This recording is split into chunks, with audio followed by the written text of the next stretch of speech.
Pahirapan ang naging paglikas sa mga residente sa bayan ng Santa Cruz sa Laguna.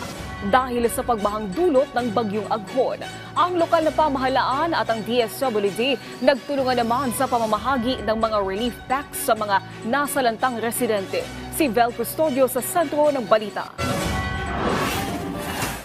Pansamantala munang nagpalipas ng gabi sa evacuation ng ilang pamilya sa Santa Cruz, Laguna sa harap ng pananalasa ng bagyong Aghon. Naging pahirapan ang paglikas ng pamilya ni Aling Risa dahil kasabay ng pagtaas ng baha ay siya ring pagtaas ng lagnat ng 9 na taong gulang niyang anak.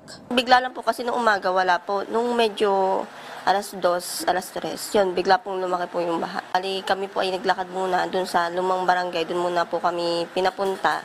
Sa dami po nung lumikas, pinadala na po kami dito sa school. Siguro po pag humupa na rin po daw yung baha, kami din po ay aalis na po. Naging hamon din ang paglikas ng pamilya ni Aling Belencia na bagong panganak. 4 na bata kasi ang kailangan niyang dalhin patungo sa evacuation center. Medyo maano ang tubig sa amin. Yung galing pong bangbang. Medyo tumaas po siya. Umaangat ang pupubong namin. Halos lahat po kami basa po sa loob. 9 na oras rin umanong nagtiis sa brownout ang evacuees kahapon. Buti na lang at well-ventilated ang mga classroom, kaya hindi naman aniya sila gaanong nahirapan. Ayon sa Municipal Disaster Risk Reduction and Management Office, bukas na ang lahat ng eskwelahan sa Santa Cruz, Laguna para magsilbing evacuation center. Una nang inilikas ang mga nakatira malapit sa ilog, mga bata, matatanda at mga babae. Sabi ko, yung maliliit ang bahay, bumaklis na. Kasi hindi natin masabi, signal number 2 na kasi agad. Bandang signal number 2 na agad, alas 10. Ay sabi ni, wala pa, hindi naman daw baha. Kaya nung bandang mga alas 2, eto na mga tao, gusto nang bumakwis. Sa umabot ng 94 families. Ako, ang dami.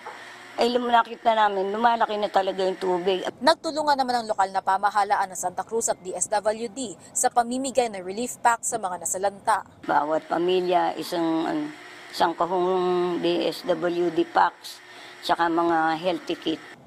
Naging katuwang din ng MDRRMO ang pulisya at mga ambulansya sa pagresponde. Ayon naman sa ibang evacuees, balak nilang bumalik sa kanilang tahanan ngayong araw para linisin ang mga putik na naiwan ng baha. Samantala, bandang alauna kaninang madaling araw, umabot sa halos tukod ang baha sa ilang bahagi ng Laguna. Naiipon na rin ang mga pasahero paluwas ng Laguna bandang alas 4 ng madaling araw dahil laging madalang na ang pagdating ng mga sasakyan dulot ng baha. Ilang mga motorista ang nagpatay muna ng makina para itawid ang motor sa baha. Pero pagdating ng alas 5:30, kasabay na bahagyang pagsilip ng araw ay ang simula na rin ang paghupa ng baha. Nakakadaan na rin ang lahat ng uri ng sasakyan sa National Highway, partikular na sa Bae, Laguna, kung saan sinasabing rumagasa ang tubig kahapon.